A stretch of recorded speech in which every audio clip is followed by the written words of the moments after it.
Good morning. Өглөө нэмэ бүгдээрээ сайхан амарсан уу?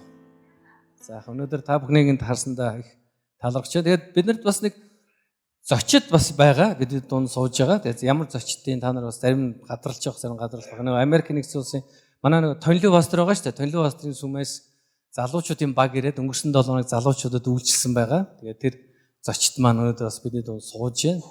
Тэгэхээр би одоо биднээс ялгахдаггүй. Эднэр маань ер нь бол Аз хүмүүс байгаа шүү заяа. Та нар ингээд Америкаас ирсэн гэдэг нь та нар шар хүн хайгаад байна уу? Биш тийм үү. За. Okay, here is a guest from River of Life, California. Could you stand up please? We want to welcome you. Thank you. Yeah.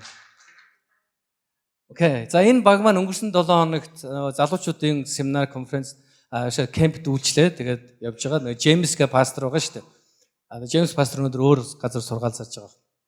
За тэгээд эх 7 хоног 2 өдөр хөдөө орон нутгаар явчаа. Тэгэл одоо нутаг үзэж байгаа юм хүмүүс байна. За ямар ч байсан энэ багийнхандаа бас талархаж байна. Ирж манай залуучдын төлөө үйлчлэн баярлалаа. За бүгдээрээ хамт үргэлжлүүлээд эзний өглөө анхаарлаа хандуулъя. За би нэг чухал үгийг өнөөдөр маш олон удаа ярина. Зэвсэг гэдэг үгийг. Өнөөдрийн номлын сэдэв угсаа бурхны зэвсэг байх тухай ярьж байна. Бурхны зэвсэг байх тухай.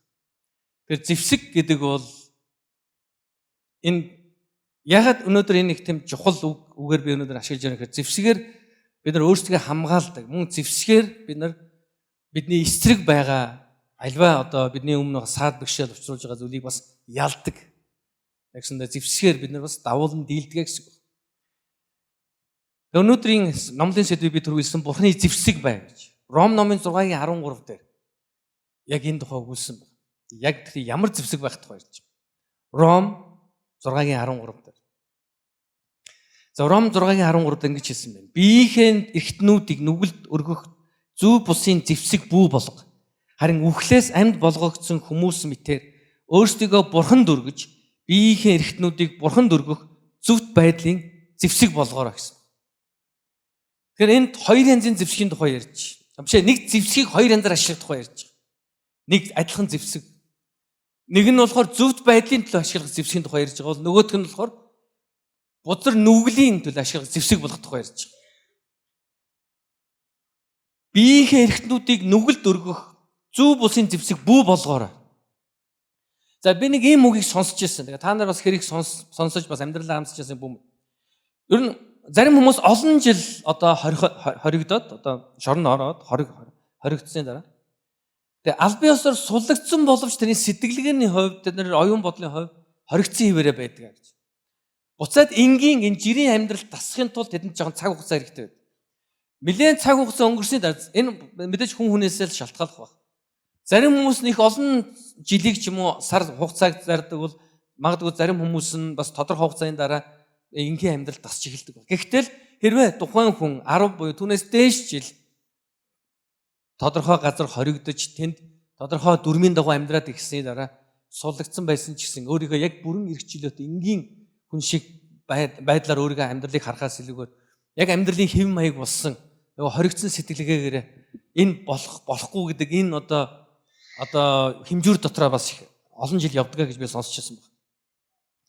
Тэгэхээр эрхчлөөтэй энгийн жирийн амьдралаар хоригдоогүй хүний амьдралаар амьдарч сурахын тулд тэд нар тодорхой цаг хугацаа хэрэгтэй. Яг үүнтэй адил бас Христ итгэгч нар ч гэсэн Есүс Христ итгээд тэр Бурханаас жинхэнэ эрхчлөөг авсан ч гэсэн заримдаа бид нөгөө нүглийн боолчлол нөгөө махан биеийн хүсэл тачаал дотор бид нар хүлэгцээр л яваад байдаг.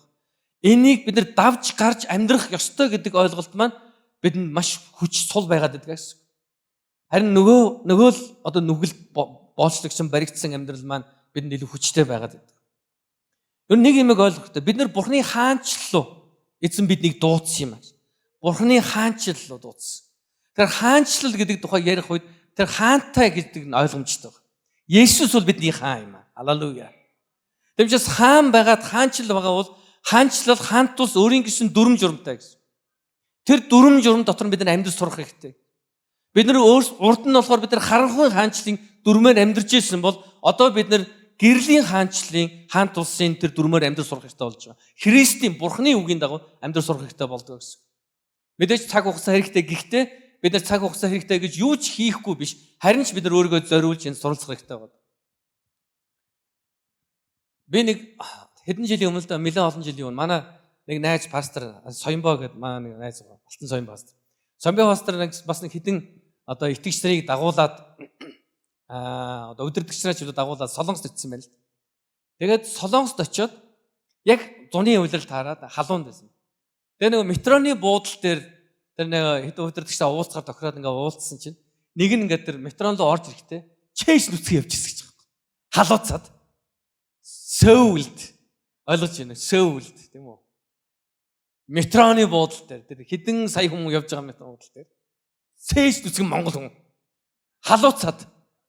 Нөгөө солонгосууд нь гайхаад ингээ тойрч хараад нөгөө Соёнбоо пастор харангуйтай хей хувцаа өмс гэсэн байл.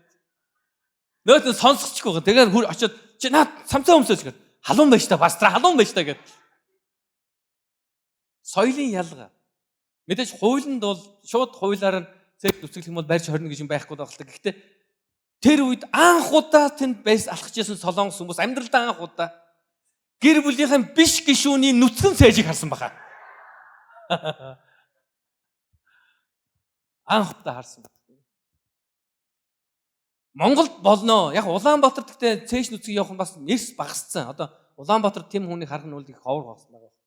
Орон нутагт бол бас байж л байгаа тийм үү? Хүмүүс ингээл цээш нүцгэн сайхан байж л гэсэн том гизээ гаргаад ингээл цээш нүцгэн халууцаад байна. Ингээл дэлгүүр хоршоо дотор ингээл явж л байгаа тийм үү? Бид нар нэг тэрэнд бол ачаал бөгөөл энэ ягаад ингэсэн ингээ юм байхгүй. Яг тийм бидний хувьд соёлын хувьд бол нэг тийм асуудал биш. Тэр хүлээгээд орж байгаа тийм үү? Гэтэл Солонгос бол тийм биш. Мөн хэрвээ Америкт ч юм уу эсвэл одоо өөр яг өндөр хөгжилтэй оронд очиод дуртай газараа майхан бариад шууд тэнд кемп хийж болохгүй. Харж байгаа өөний айтайхан тэгш газар халиа майхан бариад за халиа энд галт түлээтгэе гэж шүү. Ингэх юм бол торгуул. Цагдаа зарим нь баг барина. Эндээс таныг явуул өгөнд орохгүй магадгүй торгуул шорнож орж болно гэсэн. Монголд бол бид нар машинтай явж байгаад харж байгаа ийшээ буучих гэдэг ийшээ буучих. Тэнд хоноглоё гэл тэр хоноглолцсон. Энэ хууль байгаа. Улс улсын хууль өөр байна. Анагт бид нар Бурхны хаант улсын иргэн болж байгаа бол итгэлээр дамжуулж Бурхны хаант улсын иргэн болсон бол бид нар хаант улсын зарчим дотор амьдарч сурахгүй бол бид нар яг үндэ тэр одоо хаант улс дотроо Бурхнаар таалагдсан итгэлийн амьдралаар амьдрах боломжгүй гэдгийг бид нар ойлгох хэрэгтэй. Байн хууль дүрмийн зөрчөөд байвал тухайн улс яг 10 жам 1 удаа 2 удаа 3 удаа тэгээд байн торгол энэ бол тийм таатай амьдралын хэм маяг биш тийм үү? Тухайн улсад очиад тухайн улсын хуулийг хүндлэхгүй байх юм бол одоо энэ баруун ялангуяа Европ болоод байгаа хит их одоо нэг талаараа одоо солиорол гэж хэлэх үү тийм. Жишээ нь одоо Арабаас ирсэн дөрвөсдөд юм уу цагаач нар тэнд очиод яаж нэхэр бид нар Английн хуулийг дагахгүй. Бид нар өөрсдийнхөө шариатын хууль болов тэрийгэ дагна. Одоо шариатын хуулийг хэрэгжүүлнэ. За тэр хуулийн дотор нь яах вэ? Тэгэл нөгөө эмэгтэй хүмүүний чинь чулуугаар шидэн ч гэдэг юм уу ингээл янз бүрийн байгаа шүү дээ тэр хууль. Энийг бид нар хэрэгжүүлнэ. Бид нар Английн хуулийг дагахгүй. Энэ тийм ухаалаг явдал ерөөсөө биш шүү дээ. Бид нар тухайн улсад очих юм бол хуулийг дагах ёстой. Дагаж мөрдөх нь одоо яг эрүүл ухамсарт хүмүүсийн мөрдөх зарчим мөн шүү дээ. Гэтэл тийм биш шүү дээ. Одоо тийм биш байдлаар зарим хүмүүс хандж байгаа нь харамсалтай байна. Тэгэхээр өнөөдөр маш олон итгэгч нар Христ итгэл амьдралынх нь хэв маяг болохын тулд цаг хугацаа зориулах, цаг хугацаанд дотор өөрсдөө зориулж тэнд тэмүүлэх ёстой гэдгээ ухамсарлахгүй байдаг. Нэгсэндээ олон тохиолдол ингэж ирсэн. Залбираад өгөөч би өөрчлөгдмөр байна л гэдэг.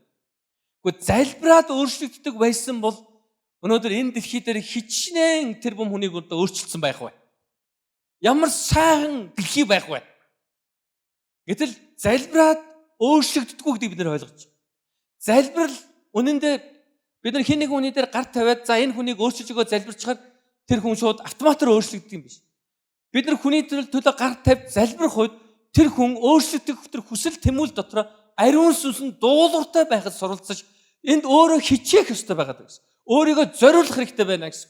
Тэрс би залбирсан шүү дээ би өөрчлөгдсөн. Одоо би өөрчлөх ёстой. Тэг өөрчлөгдөхгүй байгаад хар ууралж болохгүй шүү дээ. Би залбираад байгаа мөртлөө ягаад өөрчлөгдөхгүй байгаа юм? Тэр тэмүүлэл. Одоо өнгөрсөн 7 өдрийн номлол дээр би хэлсэн байна шүү дээ. өөрчлөлт юм уу? Сүнслэг өсөлтийн тэмүүлэх тухай ярьж. Бид нар тэмүүлэх тухай ярьж. Тэмүүлэл гэдэг бол надаас хамаарж байгаа зүйлийн тухай ярьж. Бид нар өөрсгөдөж өсөхийг хүсэн тэмүүлж, Бурхны үгэнд дуулууртай байхыг бид нар сонгох хэрэгтэй байна гэж. Бид түрүүлсэн цаг хугацаа хэрэгтэй. Гэхдээ цаг хугацаа хэрэгтэйгээд юу ч хийхгүй суухгүйгээр харин өөрийгөө нүглийн зэвсэг болохгүй байхад өөр суралцах хэрэгтэй байна. Та өөрөө нүглийн зэвсэг үү, Христийн зэвсэг үү гэдгээ өдөр бүр та сонгоно гэдэг бүү мартаа. За энийг цаашаа үргэлжлэхээс өмнө би нэгэн түүх ярьж өгье. Энэ их сонирхолтой түүх энэ 14-р зууны үед Европт болсон байна. Одоогийн Бэлги гэсэн улс. Энд ах トゥ хоёр байсан байна. Эдвард гэдэг дүү, ах нь болохоор Реналд гэж. Энэ ах トゥ хоёр гүнгийн одоо хэрэгэн зэргийн төлөө тэмцсэн байна л да. Тэгээ ялсан өөрийнхөө одоо эзэмшил газрыг одоо гүнгийн харьяа газар гэж одоо нэрлэх юм хэрэгтэйсэн. Энэ хоёр тэмцээд тэгээ дүүн ялсан байна. Тэгээ дүүн ялаад яасан гэхээр ордон дотроо тэр цайз дотроо ахыгаа оруулж хагаад ахыгаа гадуур нь байшин барьсан. Жижигхэн байшин ордон дотор. Тэгээд жижигхэн хаалга, тэгтээ хүн багтгаар хаалга, энгийн хүн бол багтгаар хаалга. Тэгээ цонхтой бүтээсэн. Аль нь ч хаалт хийгээгүй. Хаалгандаа хаалт хийгээгүй, цонгонд нь хаалт хийгээгүй. Яагаад вэ гэхээр ах нь угаасаа бүдүүн гэдэг хочтой хүмүүс. Маш одоо их жинтэй хүн байсан юм л. Хэмжээс энгийн хүмүүсийн гар хаалгаар тэр хүн гарч чадхааргүй хэмжээний жинтэй. Тэгээд тэр Эдвард гэдэг дүүн Реналд гэж ахтай ингэж хэлсэн байна. Та хизээл гарч болно. Хэрвээ та энэ байшингаас гарч чадах юм бол би танд гүнгийн зэргийг эргүүлж өгч чадна гэсэн. Эргүүлээд өгч болно. Газар нутагч өгч. Та зүгээр л гарчвал би өгье. Ингээд орхисон. Тэгэхдээ өдөр бүр дүүн яад байсан гэхээр хамгийн амттай олыг ахтай хөргүүлдэг гэсэн. Өдөр бүр. Та нар одоо ах нь 10 жил тэр байрнаас гарч чадаагүй байхгүй. Түнд эрх чөлөө өгсөн дүүн албан ёс. Та эрх чөлөөд гарч чадна. Гарч болно гэсэн. Гэхдээ хамгийн гол асуудал тэр илүү жинтэй учраас хаалгаар багтахгүй гэсэн байхгүй. Гарч чадахгүй гэсэн. Цонх нь хүртэл хаалтдаггүй гэсэн. Цонхорож гарч чадахгүй гэсэн. Хаалгаарч гарах, цонхоорч гарч. Гэхдээ өдөр бүр дүнд амттан ирэх үед тэр амтнаас татгалзаж чадаагүй. Тэгээ Эдвард хүмүүс тэгж хэлдэг гэсэн найз нөхд нь. Чи ер нь гэхдээ маш муухай хүмүүс чанаргүй, хүний чанаргүй. Чи ахыгаа ингэж зовоож, яагаад ахыгаа ингэж зовоож байгаа? Тэрний орон чи алдсан бол дээр үздэй гэж. Тэгсэн би ахыг зовоог, би ахтаа сонголт өгсөн. Би их чөлөө өгсөн. Хизээлүүл хизээ тэр гэнээс гарч болно. Өөрөө л тэнд хоригдох юм сонгож байгаа. Би хориогүй гэсэн. Тэгээд дараа нь 10 жил тэнд байсан гэдэг нэг хөр нэг Эдвард нь дайнд явж байгаад алуулаад тэгээд дүүн өгсний дараа л ах нь тэндээс гарах боломжтой болсон. Нөхдөө бидний олон хүмүүс яг ийм сэтгэлгээний хоригдол болсон. Бид нар өөрсдөө хуучин амьдралын хэм маягтай бид нар өөрсдөө би монгол хүн ийм л байх ёстой гэсэн эм бодолтой автаж бид нар угаасаа л ийм штэ. Монголчууд яг зохион мөргөн хэрэлдэн майчсан. Гуул монголчууд бид нар монгол хүний хувьд үгүй бид нар нэг хэлэхэд энэ сүм оршин тогтноод өнөөдрийн хүртэл би 27 жил энэ сүмийн энэ тайзан дээр энэ үгийн номлыг хийж явахдаа би Библийн хүнийг бүтээхийг зорж байгаа. Би өөрөө Библийн хүн байхыг хүсэж Бурхны үгэнд суралцж байгаа. Тэгэхээр би Библийн дагуу суралцах тусмаа би сайн монгол хүн болно гэд би итгэж байгаа. Гэтэ би нийгмээр хүлээн зөвшөөрөгдсөн тэр монгол хүнийг би болохоос илүү Бурхны үгийг дагдаг монгол хүн бий болоосаа гэж хүсэж байгаа. Хэрвээ тэгж чадах юм бол Библиэд өгүүлсний дагуу ямар ч хууль тэр хүний эсрэг биш юм аа. Ягаад гэвэл тэр хүн Библийн дагуу тэр монгол хүн болж чадах юм бол тэр хүн болж чадах юм бол яг үнэндээ бүх хуулийг биелүүлдэг бурханлаг чанартай хүн байх болно гэдэг байтыг. Өнөөдөр бид нар нийгмээр хүлээн зөвшөөрөгдөхийг зорих тусмаа л бид нар бурханд үл таалагдах зүйлийг сонгож байна. Маш олон залуучууд өгөө. Пастор би оюутан байхдаа сүмд маш идэвхтэй сайн байсан. Ажил дээр гараад би харин яг тийм хүн биш болж байж чадахгүй. Яг хамт олноороо хүлээн зөвшөөрөгдөхийн тулд би уух хэрэгтэй болж байна. Хамт олноороо хүлээн зөвшөөрөгдөхийн тулд би тэдний хийж байгаа муу бүхэнтэй би санал нийлэх хэрэгтэй болж байна. Би ёс суртахууны хувьд моралын хувьд дэмжихгүй байгаа зүйлэж үйлдэхээс өөр аргагүй байдалд ордог юм аа. Өндөө аргагүй байдалд орно гэдэг нь таны л бодол. Нөгөө л хуучин хүмүүсээр хүлээн зөвшөөрөгдөх юм бол бид нар энэ дэлхий дээр сайн амьдрна гэсэн ойлголт байна. Гэтэл үнэндээ яг энэ дэлхий дээр бид нар амжилттай сайн амьдрахын тулд хүмүүсээр хүлээн зөвшөөрөх гэдгээс илүүгээр та өөрийнхөө тээж байгаа үнд зүйл бурханлаг зан чанар илүү өсөх ёстой юм гэдгийг бид нар ойлгох хэрэгтэй. Энэ бол зэвсэг нөлөөлдөг. Өнөөдөр та зэвсэг шиг амьдарч байна уу? Эсвэл та бусдын нөлөөнд автаж амьдарч байна? Өнөөдөр Христ итгэгч хүний хувьд бид нар махан биеийн хүслээ ялж амьдрч чадахгүй нүгэлд үйлчилсээр л ялагдсаар л урам хугарсаар л хоригдсон тэр амьдралаар амьдарсаар л байна. Харин тийм ээ. Би чадахгүй, би мэдэхгүй гэсэн хэвээрээ байна уу? Биеийнхээ эрхтнүүдийг нүгэлд өргөх зүй бусын зэвсэг бүү болгоо. Энэ эрх чөлөөн дотор амьдрах эхний зарчим байна. Энэ нэг чухал өгүүлбэр байна. Үг санаа агуулж та нарыг ойлгоо. Энэ ямар үг вэ? Өөрсдийнхөө эрхтнийг нүгэлд үйлчлүүлэх зэвсэг бүү болгоо гэж. Нэгсэндээ энийг тантай хамааруулж хэлж байгаа. Таны сонголт гэдгийг ойлгол. Ингэж хэлж байгаа. Ингээгүй. Нэг мэдсэн жил би нүгэл үлдсэн байлээ. Би ч нэр үлдэхгүйгээл залбираалсан чинь нэг мэдсэн чинь нөгөө юм чи уугаад дуусгаад тэгээ сохтуураа тэнэгтэй тэнд зохиж унгаж мөрөж ургаагаад бөөм хийцэн байлээ. Үгүй. Библи маш тодорхой хэлсэн байгаа. Биеийнхээ эрхтнүүдийг нүгэлд өргөхгүй байгаарай гэж. Зөв бус зэвсэг бүү болгоорой гэж. Энэ хинээс хамаарах вэ? Надаас хамаарна. Ингэж хэлээг байхгүй. Бурханаас гуугаад л тэгэл өөрчлөгдөөд дараа нь чи үнэхээр нүглийг ялдаг хүн болно. Нэг л өдөр тийм хүн болно гэж хэлээгүй. Харин өдөр бүр өөрийнхөө биеийг эрхтнүүдийг нүгэлд бүү үйлчлүүлээрэй гэсэн байна. Өөрсдийн тийм биеийн эрхтнүүдээ гэсэн. Зөв бусын зэвсэг бүү болгоо гэсэн. Бидний биеийн эрхтнүүд зөв амьдралын төлөө тэмцэж зэвсэг үү эсвэл нүгэлд үйлчлэж зэвсэг үү? Энэ биднээс шалтгаална. Яг л Давид хаан шиг. Давид хаан бурханд үнэхээр бүрэн зүрх сэтгэлээ тавьсан итгэлийн хүн байсан. Тэр бүр балчирт залуу байхдаа тэр Голиат гэдэг юм маш агуу хүчрхэг дайчныг нэг чулуугаар л ялсан байна. Түүний бурханлаг тэр зан чанар, бурханд итгэсэн итгэл нь түүний гарыг зүвийн зэвсэг болгосон.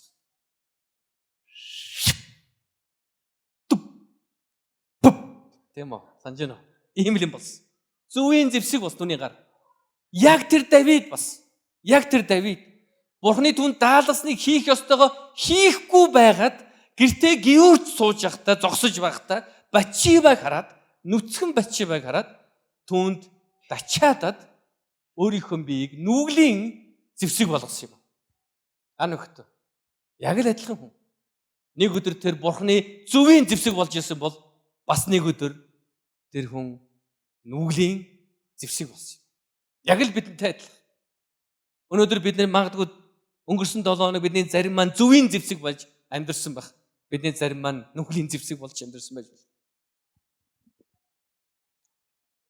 Тэгэхээр нэгдүгээр эхний зарчим юу гэж? Өөрийнхөө биеийг нүглийн зэвсэг болгох уу, зүвийн зэвсэг болгох уу гэдгээ шийдээрэй. Та Бурхны зэвсэг байх юм уу? Та нүглийн зэвсэг байх юм уу гэдгийг шийдээрэй гэсэн. Та гэрлийн зэвсэг байх юм уу? Эсвэл та харанхуй зэвсэг байх юм уу? Та шийдээрэй гэсэн. Олон хүмүүс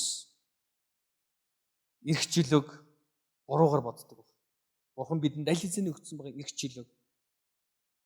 Хүмүүс нүгэл үлдэхийн эрх чөлөө гэдэг. Харин гэтэл Бурхан бидэнд нүгэл үлдэхгүй байх эрх чөлөөг өгсөн. Архитны согтуурхай хүмүүс эрх чөлөө гэж бодог. Харин бас бидэнд архитны согтуурахгүй байх эрх чөлөө өгсөн. Бид нар хулгай хийж худлаа ярихыгаа эрх чөлөө гэж бодог. Гэтэл хулгай хийхгүй байх эрх чөлөөг Бурхан бидэнд өгсөн.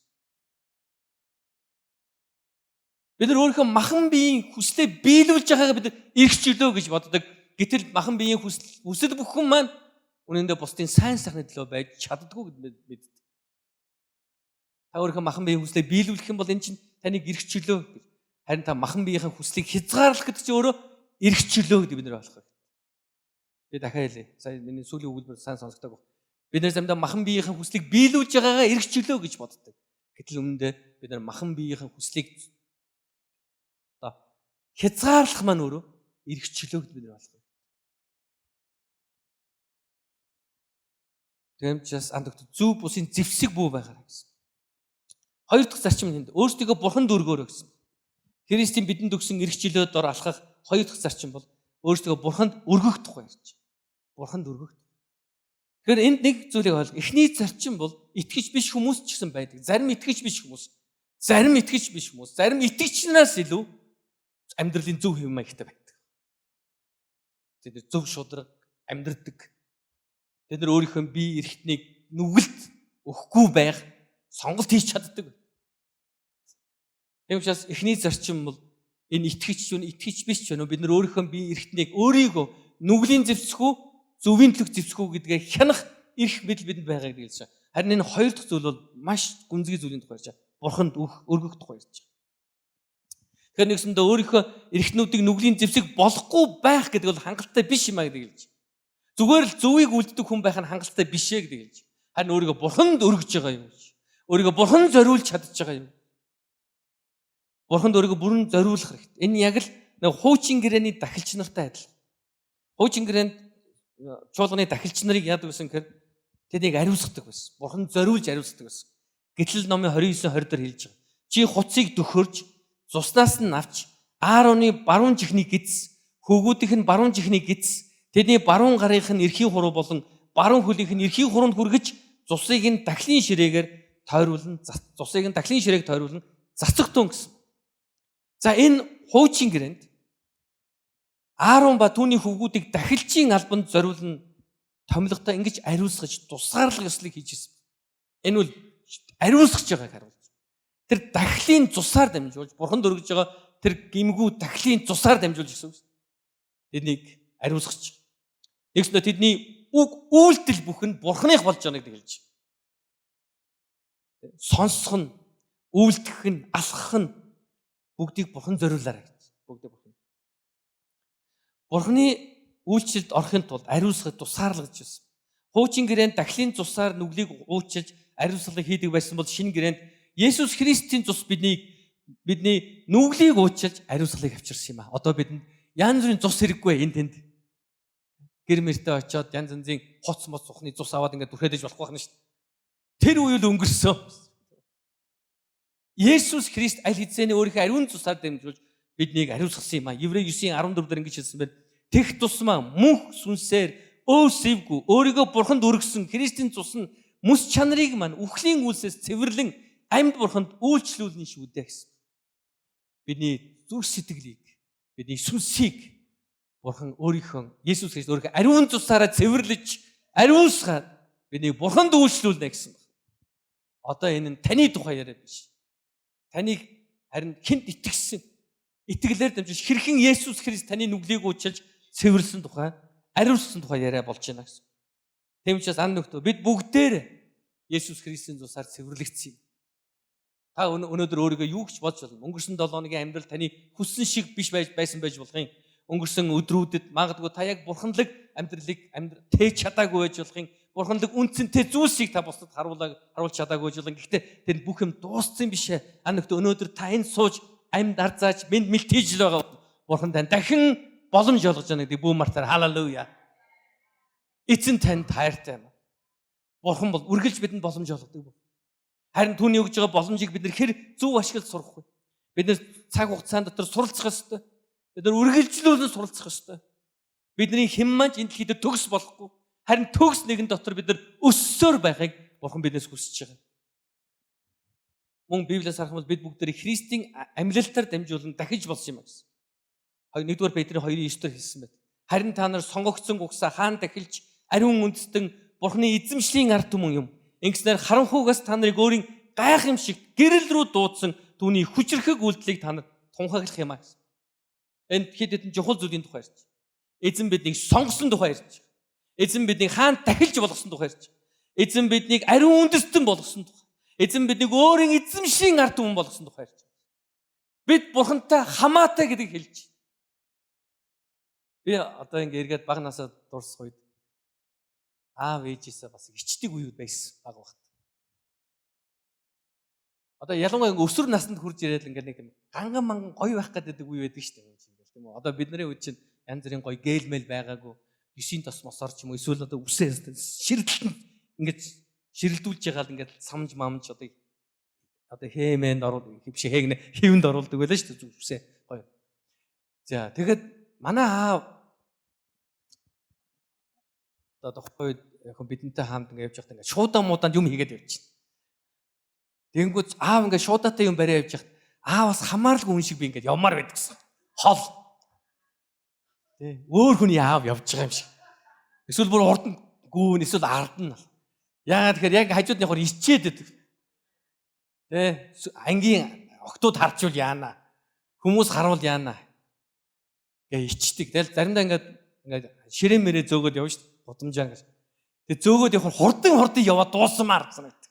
Ингээ ширээн мэрээ зөөж явж хүн харж юу гэж бодох вэ гэж. Нэг л хүн төвтэй хүмүүс. Энэ хүн юу гэж бодвол тэр хүн юу гэж.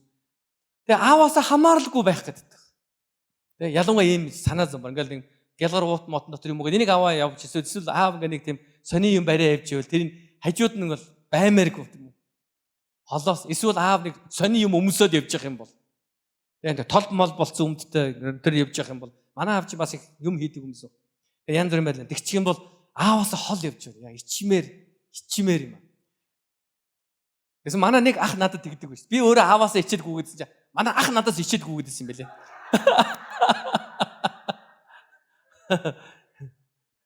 Гэсэн нэг удаа манай ах үржигт надад хэлдэг байсан. Чи над нусмасаа аваач.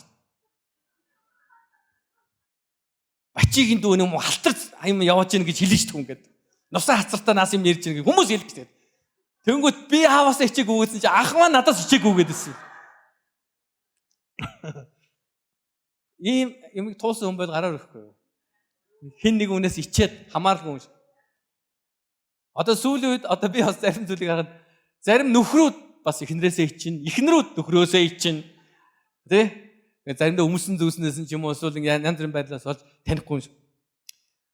Харин Библиэс бид Бурхны эзэмшлийн ард түмэн нэгсэндээ Бурхан биднээс хизээч ичихгүй юм аа гэдэг л халелуя.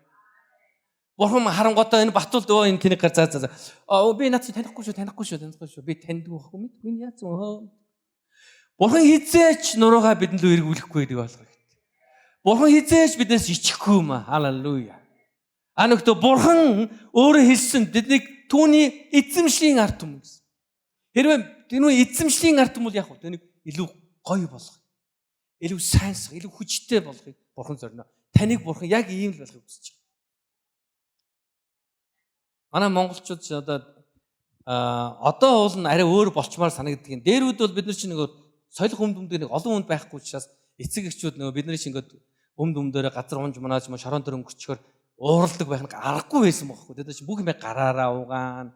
Алж тэгээ нэг ганцхан өмдтэй ч юм уу тэгээ нөгөөт нь урдчих юм бол оён ингээл тэдний хувьд тэр өмд асуудал байсан. Гэтэл нөгөө баруун марууны ингээл кино мануг харахаар хүүхдүүд нь газар матрын хүрээд байгаа хизээш хувцсны хэрүүл гарахгүй маа. Тэ?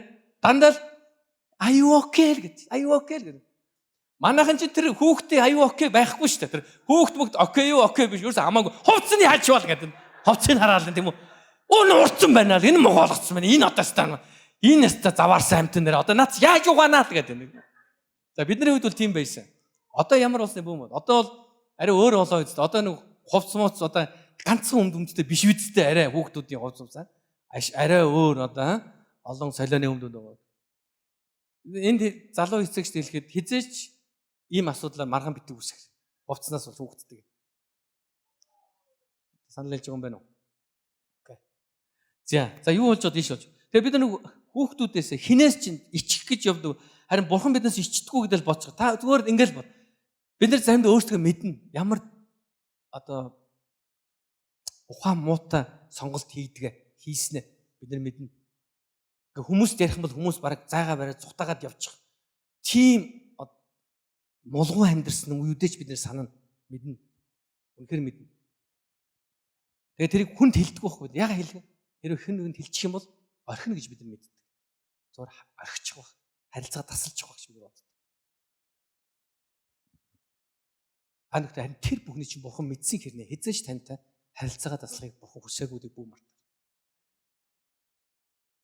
Та хүнээс тас нууцсан байгаа тэр асуудал Бурхан мэдчих. Өдөр хажууд байгаа хүнд хандж хэлтэй. Таны тас нууцсан байгаа асуудыг Бурхан мэдчихэж байгаа шүү. Сүрдүүлж биш зөв гоё хэлээрээ заяа. Айтайхан хэлээрээ. Таны тас нууц мах асуудал бурхан мэдж байгаа. Та хүнд шилэхгүй байж болно. Та хүмүүст хэлхээс айж болно. Гэхдээ бурхан мэдж байгаа. Тэгээ бурхан хизээч танаас харилцаа таслахгүй. Та бол бурханы эзэмшлих юм. Тиймээс ан нөхдөө өөрсдөө өндөр дүргэн амьдарцгаая. Энэ бол цэвэр танаас шалтгаална. Өндөр дүргэн хичгээд их мөнгөтэй болчиход өндөр дүргэгдэнэ гэж бодож байна. Үгүй. Их мэдэлтэй болчиход өндөр дүргэгдэнэ гэж бодож байна. No. Энэ мөнгө, эрх мэдэл ерөөс хамаагүй. Энэ тэгвэл таны дотор хүнтэй хамаатай. Та юунд итгэж, хэрхэн итгэж байгаатай шууд холбоотой. Та хэрхэн итгэж байгаа вэ? Та өөрийгөө хүмүүс хэлдэг байхгүй. Пастор би жирийн нэг хүн, би хүнээс илүү гарах юм байхгүй. Окей. Би мэдж байгаа. Мэдээч. Бидний эдэлж хэрглэж буй зүйл, эсвэл мэдлэг боловсрол, эрх мэдэл, байр суурь жирийн байж болно. Жирийн байж болно. Ерөөсөө энэ нэг тийм том асуудал биш. Харин юу жирийн биш байх ёстой гэж таны дотор хандлага, итгэл чинь жирийн байх ёстой. Жирийн биш байх ёстой. Би ингийн би зүгээр л даруу хүн. Би юу ч чадахгүй өстой. Би ямар чадваргүй хүн. Анөхтөө бурхан өнгөрсөн 7 хоног би онцгой байдлын тухай ярьсан шүү дээ. Санаж байна уу? Хамгийн сүүлд нэг яг төгсгөлд нь онцгой байгаарай гэж би таныг та онцгой хүн шүү гэж би уриалсан байна. Таныг одоо урамшуулсан байна. Тэр энэ чинь би бас адилхан зүйлийг танд хэлж юм. Та өөрийгөө би юу ч мэдэхгүй, мэдлэггүй, боловсрохгүй янз бүрийн байдлаар ингэж үгэлж гомдлохын оронд би бурханых гэдгээрээ өөрөөрөө бахарах хэрэгтэй. Гэхдээ би нөгөө өнгөрсөн 7 хоног би онцгой гэж бодох гэдэг маань бид нэр өөрсдөн дээрээ түшгэлсэн санаагаар би хэлээгүй шүү дээ. Би бусдаас илүү гоё одоо дуулдаг ч гэдэм үү, сайн, ухаантай гэдэг санаагаар биш. Зүгээр Христ дотор онцгой шүү дээ л гэдэг тухай хэлсэн. Одоо чи яг адилхан. Бид нэр Христ дотор жирийн бишээ. Би жирийн гэдэг үгийг зүгээр яг дэлхийн үнд цэн энэ боловсрол юутай хэмжээтэй би холбож ярьж байгаа шүү. Энэ жирийн гэдэг үг маань муу үг биш л дээ.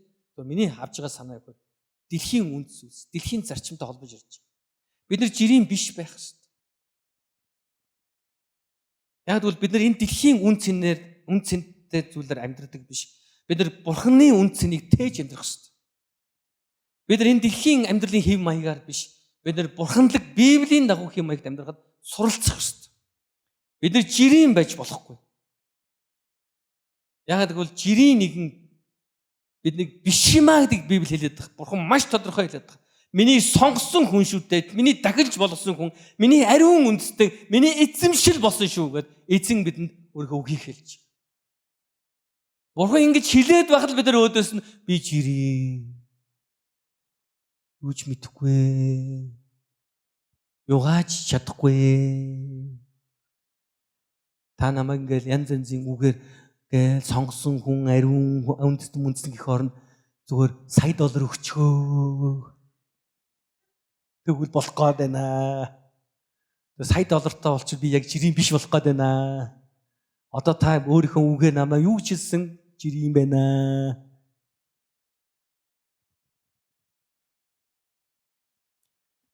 Эдвардын ах Райнолд гэдэг хүний тухай би ярьсан тийм үү?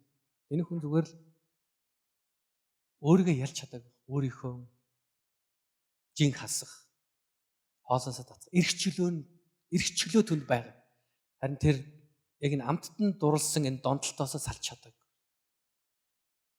Яг бол тэр хүн зүгээр л бодсон. Энэ бол миний бүх. Магадгүй тэр дотор тэр жижигэн байшинд оронгуудаа бүр тэгж итгэсэн баг. За би угаасаа л ийм л хувь тавилан.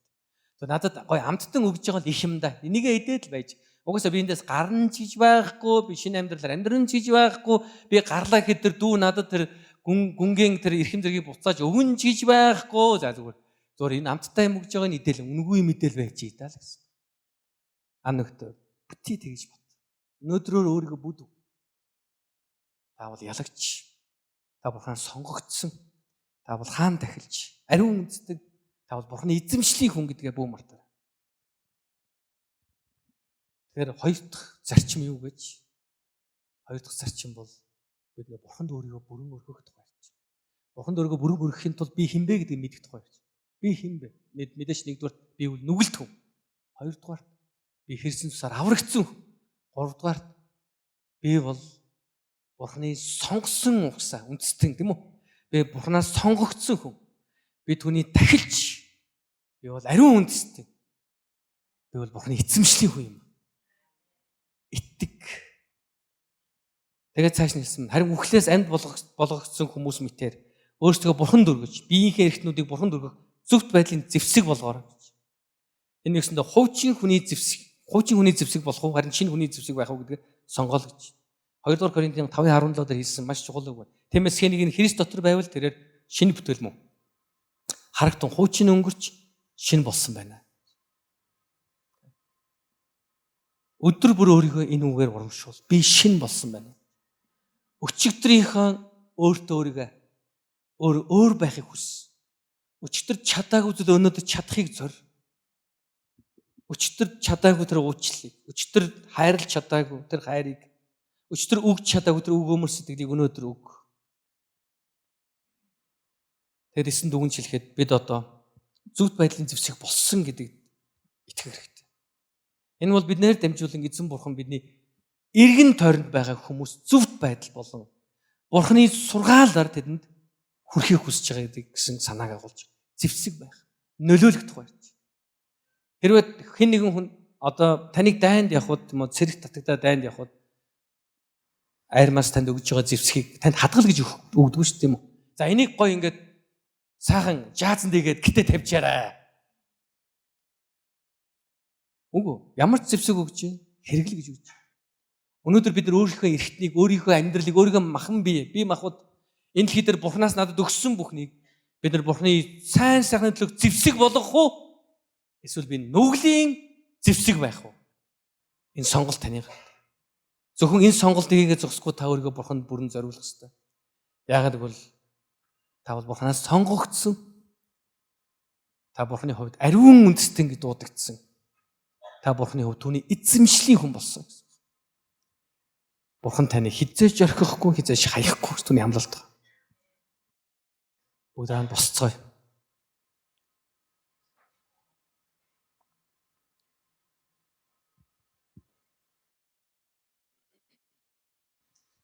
Халелуя.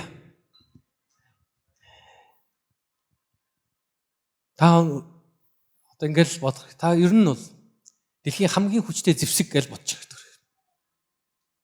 Би бол хамгийн хүчтэй зэвсэг. Ягаад гэвэл Бурханы үг надтай хамтах. Ариун сүнс надтай. Би бол хүчтэй зэвсэг. Би өөрчлөлтийг авчирдаг зэвсэг. Би нийгэмд, би гэр бүлдээ, би хамт олондоо би өөрчлөлтийг авчирдаг зэвсэг байх. Өнөөдөр олон итгэгчдэд өрх болдог зүйл өгөхөр хүмүүсээр хүлээн зөвшөөрдөг гэсэн бодол. Найз нараар хүлээн зөвшөөрдөг гэсэн.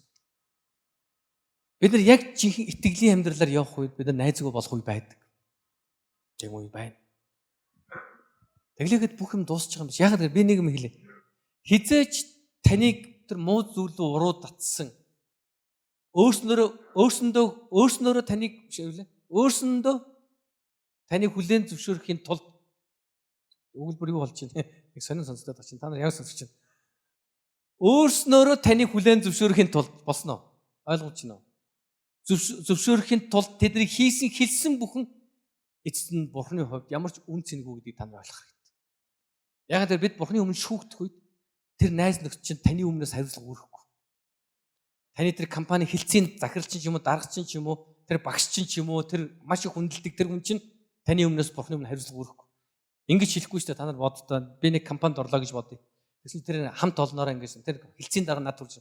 Бид нар ер нь ингээд хамт олноороо яадаг вэ гэхээр шууд анхны ажилд орсон хүнээ шинээр ажилд орсон хүн биднийг хоолндож бүгдийг уулгадаг. Тэгээд энийг тэр хүн бүгдийг даагаад уулгаж чадах юм бол тэр хүн ер нь бол манай хамт олонны нэг мөн байна гэж бид нар үздэг. Энэ бол манай одоо соёл, манай хамт олонны соёл одоо гарч ууцгаана. Тэгтэн би ингэх юм байна л. Хоёр сонголт. Нэг бол би уудаггүй. Би бас хүнийг уухад би мөнгө төлөхгүй. Энэ бол миний үнд зүйл биш. Миний хандлага тийм биш. Миний амьдралын зарчим тийм биш гэж хэлээд би гадуурхах гэх юм байна. Эсвэл би за тэгээ гэж гарч яваад бүгднийг уулгаад өөрөө хамт уугаад сүултээ ингээд бүр жанхуу бол дуусаад тэгээд дараа нь маргаашнаас нь эх 7 хоногоос нь хамт олнороо хүлээн зөвшөөрөгдсөн хүн болох нь надад үнцэнтэй гэж бодох юм байна шүү дээ. За тэгээд би хоёр дахин сонгоод явлаа, би ууж идлээ баах юм болоо. Дараа нь би Бурханы өмнө очив. Тэгсэн манай хэлцээний дараа Бурханд очив. Бурхан наад Батул чи ер нь ууж муудгүй байсан юм билээ. Тэгээ яг би манай Анаа нөгөө хилцийн соёл нөгөө уудаг бүгдээрээ уудаг. Тэгээ тэр соёлоос болоод энэ хүн ер нь яг аригцсан болцсон шүү. Тэгээ хувь хүн бол өөрөө бол анханаас аригчин байгаагүй шүү. Тэгэхээр та тэрийг бодолцож үзээд та шийдээрээ, шүүгээрээ. Тэнгүүд бурхан нөгөө хөлцийн даргаыг сонсоод тийм үү, тэгсэн үү, та нараас болоод энэ хүн аригцсан болцсон юм уу? За ойлголоо. Тэгвэл баталтад яриач хөнгөн шүгнэ. Бурхан тэр хилцийн даргыг үг тийм чухал уу? Тэр увсаа. Тэр ямар ч хамаагүй болсон. Ямар ч бурханы хувьд сонирхол баг. Бурханы хувьд ямар ч ач холбогдолгүй. Харин юу ач холбогдолтой гэж таны өөрөө чинь сонголт ач холбогдолтой байна. Тэр эцэст нь хам нөхдөд хүмүүсээр хүлээн зөвшөөрөгдөж бурханд үл таалагдж амьдрах уу? Эсвэл хүмүүсээр үл хүлээн зөвшөөрж бурханд таалагдж амьдрах уу? Тэгэхээр ингэж хэлж байгаа би таныг хизээш найзгүй тэгэл ганцаарцсан ганцаархан ингээд зовсоор байгаа дуусна гэж би тийм санаа хэлв. Бид нар энийг туулж давж гарах үед ялангуяа энэ хүнд үед давж гарсны дараа эзэн үнэхээр таныг шахнах болно гэж таавал. Бид итгэх. Тэгээд хүмүүс болохоор ингээд дандаа бүх юмыг тодорхой байх гэдэг хүмүүс идэг. Яг хэдэн сарын дараа шагнахын тэгээд. За би хэр удаан тисхийн тэгээд. Жилийн дараа гэхэд би тэгээд яах юм? Яг болох юм уу үгүй юу? Тэр хугацааг би хэлэхгүй. Би мэдэхгүй. Бурхан тантай л ажиллах. Танд хэрэг хугацаа орохыг бүү мэдэхгүй. Харин нэг юмыг л ойлгоо. Та тэр газар, тэр албан байгууллага, тэр хамт олонны та бурханы зэвсэг байх ёстой. Бурханы зэвсэг гэдэг нь хүмүүсийг житгэр мөтрөөр нь дуудах зэвсэг биш. Хүмүүсийг тамд момдоо явж байгаагаар айлга сүрдүүлэх тэр зэвсэг биш. Харин бурханы тэр хайр уучлал, эрүүл зөв амьдралын хэв маягийг тогтоох, бурханы үнэн зөвхт байдлыг гэрчлэх тэр зэвсэг байгаарай. Халелуя. Хүмүүс танаас зугатааж болно. Харин зугтсан хүмүүс эргээд тань руу ирэх тэр цаг байдаг. Хүмүүс таныг энэ мэдрэл мутаа гэж бодох үе байдаг. Дараа нь хүмүүс таныг энэ жинхэнэ мэдрэлтэй нь байсан байна гэж ирэх үе бас байдаг. Анохтой бүгд бурхны зэвсэг байцгаая. Өөрийнхөө бурхны зөвхт байдлын зэвсэг байцгаая. Халелуя. Бүгдээ залбирцгаая. Бүгдээ эзэн рүү хандаад өөрсдөө амаа нэгээд халелуя. Бүгдээ эзэн тандан залбирцгаая. Эзэн минь та намайг зөвхт байдлын төлөө зэвсэг болгон ашиглаарай. Эзэн минь халелуя. Рома шикилара масандия. Халелуя. Эзэн минь та биднийг зөвийн төлөх зэвсэг болгоорой эзэн минь. Тийм ээ эзэн минь бид таны үгийг сонсож танд бид өөрсдөө бүрэн даатгий зэ. Бид өөрсдөө биеийг өөрсдөө эрхтнийг эзэн минь зөвийн төлөх зэвсэг байлгаа зогсохгүй эзэн минь. Бид өөрсдөө танд бүрэн даатгмаар эзэн минь. Халелуя. Халелуя Есүс. Бид өөрсдөө танд бүрэн даат. Эзэн танд бид өөрсдөө бүрэн даруулъя. Халелуя эзэн минь та бидний өдөр дараа бидний дагуулаарай. Эзэн минь та бидтэй хамт байгаарай эзэн. Бидний дээр итгэлийн хүч чадлыг өгөөрэй Есүс. Халелуя Есүс эзэн. Үнэхээр та биднийг дагуулах болтугай эзэн. Та биднийг удирдах болтугай эзэн. Эзэн минь та биднийг улам хүчрхжүүлэн. Эзэн бид итгэлээр тунхаглаж байна тийм ээ. Итгэлээр бид тунхаглаж байна тийм ээ эзэн минь. Бид бол танаар сонгогдсон ард түмэн билээ. Бид танаар сонгогдсон эзэн. Би танаар сонгогдсон хүн билээ. Эзэн минь энд байгаа хүн бүр танаар сонгогдсон билээ. Бид нар ариун үндэстэй. Эзэн бид нар хаан дахилж. Халелуя Есүс эзэн. Бид нар таны эзэмшлийн ард түмэн билээ. Халелуя Есүс. Халелуя эзэн минь. Бид бурханы эзэмшлийн ард түмэн. Халелуя. Халелуя кэлэнэ бишия.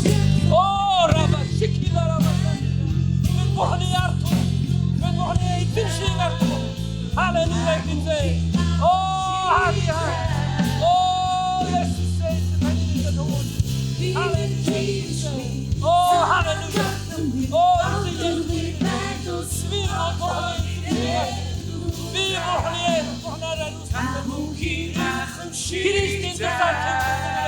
Halleluja, vi Kristus har kommit. Vi Kristus har rustat. Vi är understöd. Handlar våra ytterligare som halleluja. Halleluja, Jesus. Halleluja.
Аллилуйя.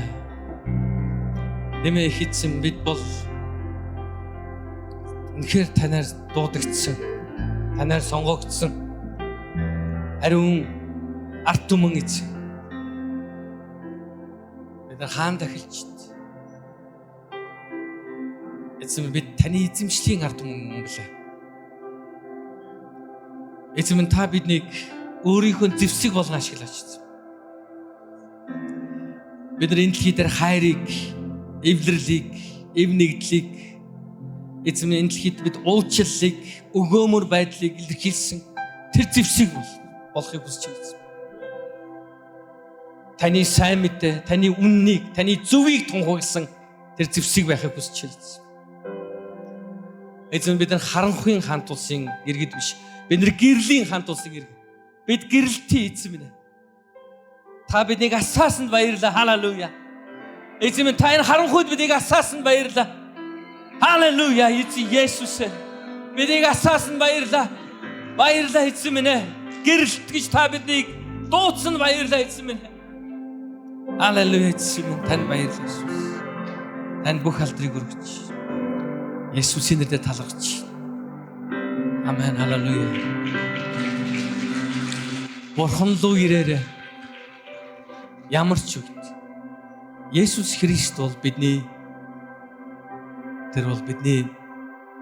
усан үзмийн мод. Бид бол мөчрүүд. Ямар ч үед, ямар ч тохиолдолд үргэлж модтойгоо холбоотой байхыг зориор. Амьдралын ямар ч хүнд өвчтөйж байс, эрүүлж байс, мөнгөтэйж байс, мөнгөгүйж байс, эрх мэдэлтэйж, эрх мэдэлгүйж байс. Үргэлж өөрийнхөө модтой холбоотой. Есүс бол бидний их сурвалж байх. Тэр бидний их сурвалж, бүх зүйлийн их сурвалж. Бидний баяр хөөрийн их сурвалж, бидний сэтгэл хангалуун амьдралын их сурвалж байх. Бидний ялалтын их сурвалж, бидний амжилтын их сурвалж байх.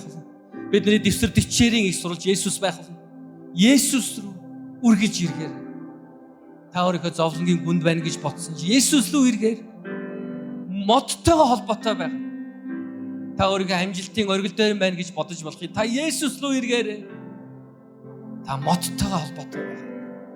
Есүс бол бидний бүх юмыг сурвалж. Бидний бурханлаг гэр бүлийн их сурвалж Есүс. Бидний бурханлаг амьдралын их сурвалж бол Есүс. Бидний ялалтай итгэлийн амьдралын их сурвалж бол Есүс. Бидний эдгэрлийн их сурвалж бол Есүс. Есүс бол бидний бүх зүйл. Есүс иргээрэй.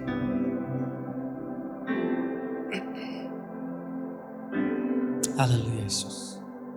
Бүх алдар нь эзэн байх болтугай. Амен. Аллилуйя. Аллилуйя Есүс. Одоо яг хэсэг минут та нүдэ наад эзэн рүү хандаж миний саяны хамгийн сүүлтийн үгийг санаад та бол миний ус үзмийн мод. Би бол таны мөчөр гэж таад үнэлээ. Би үргэлж тантай холбогдъё. Би танаас тасрамааргүй, би танаас салмааргүй. Хүмүүр бүгд намуух нарт түн хандж илээ. Та бол миний бүх зүйлийн их сурвалж гэж та түнэлээ. Та миний амьдралын их сурвалж. Та миний энэ дэлхий дээрх амьд байх өдрүүдийн их сурвалж. Та бол миний баялагын их сурвалж. Эцэг минь та их сурвалж, миний эрүүл мэндийн их сурвалж. Та миний бүх зүйлийн их сурвалж. Та бол миний их сурвалж эзэн. Миний гэр бүлийн их сурвалж. Халелуя Есүс. Эзэн бүх алдар байх. Халелуя. Есүс. Есүс та бол өсөж юм. Би таны мөчөр. Би үргэлж бод болсон таньтайгаа холбоотой байж. Би үр жимс. Ариун их үр жимс сургуулж амьдрахыг хүсэж байна. Эцэг минь ээ. Би үргэлж тантай холбоотой байна. Халелуя. Есүс. Та бол миний их сургуулж. Амен. Халелуя. Өдрөө эзэнд чангаар дунд алга дэшнөд талархацгаая. Yes. Халелуя Есүс. Та бол бидний их сурвалж байна. Бид нэр яг зөв байдлын төлөөх зэвсэг тэр бүрэн дүүрэн сумтай хизээч үлдүүс сумтай тэр зөвийг тогтоох зэвсэг байхын тулд бидний их сурвалж бол Есүс Христ юм аа. Бүгдээ моттой үргэлж холбоотой байцгаая. Амен. Эцэн та бүхэн өрөөх болтоо. Бүгдээ хажууд хондоо амжилтгүй. Та бол Бурхны их шүү. Та Бурхны. Хинч таныг эсэргүүцэх ёсгүй. Чадахгүй та бол Бурхны. Та давуулан дийлэх. Маш олон юм биднээс шалтгаалаад байна. Бид нар л бууж өгöd. Өндөө аав нөхдөд бууж өгөх гэдэг үл эрхчлөө биш ээ. Харин тэмцэх гэдэг үл эрхчлөө. Амен. Нүгэл үйлдэх гэдэг үл эрхчлөө биш ээ. Үйлдэхгүй байх гэдэг үл эрхчлөө бид нар ойлгох. Бүгдээ үнэхээр итгэлтэйгээр эзний сайн зэвсэг байцгаая. Тэг өнөөдөр өнгөрсөн 7 хоног би зарласан. Өнөөдөр тусгай өргөл авна гэсэн. Бид нар пресс фестивалийн төлөө тусгай өргөл авч байгаа. Пресс фестивалыг та нар мэдчихэж байгаа даа Магдалины гайхамшигтай тэр Магдалины цаг бол. Энэ бол түүхэнд анхуд бид нар хийх чинь тийм үү? Зөвхөн манаас юм хийж байгаа биш. Энд олон сүмөд хамтарч хийж байгаа. Гэтэ санхүү хувьд бол ер нь их бидний хувьд их тийм том сорил болж байгаа. Ойролцоогоор 130 орчим сая төгрөгийн зардал гарч байгаа.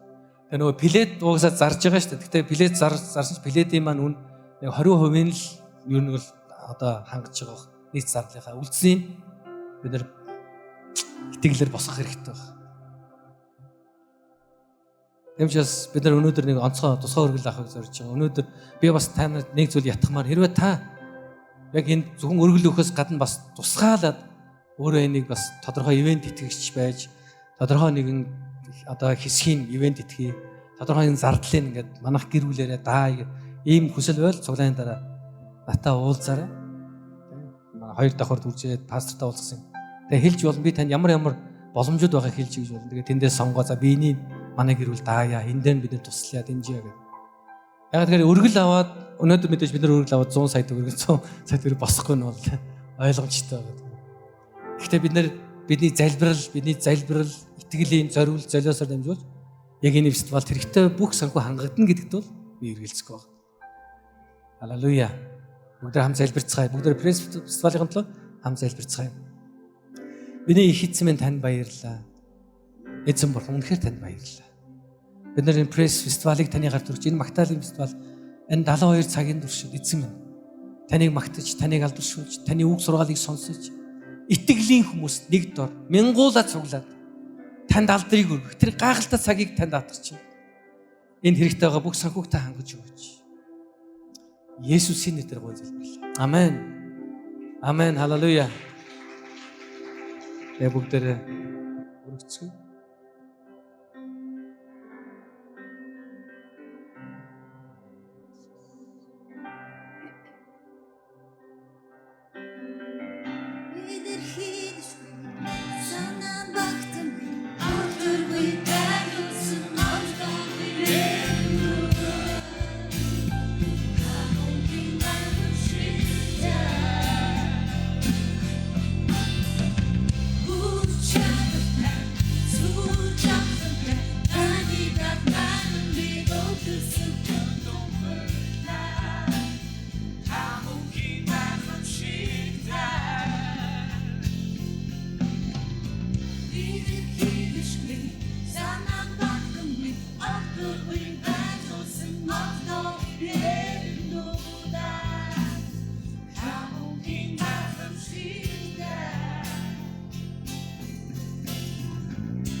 Амен.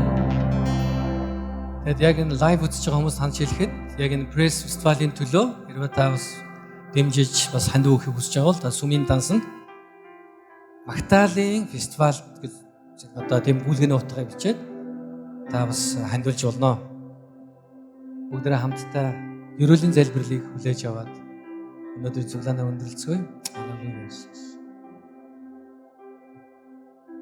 Их эзэн таныг хамгаалж өрөөх болтугай. Эзэн таны дээр өөрийн нүрийг гэрэлтүүлж танд өршөөнгүй байх болтугай.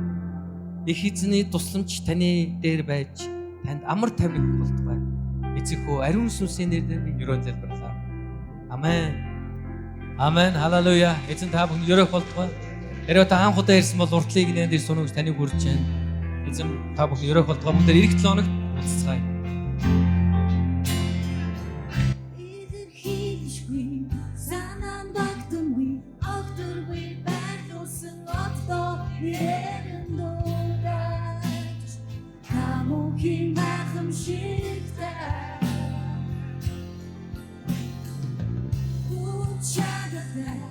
So, just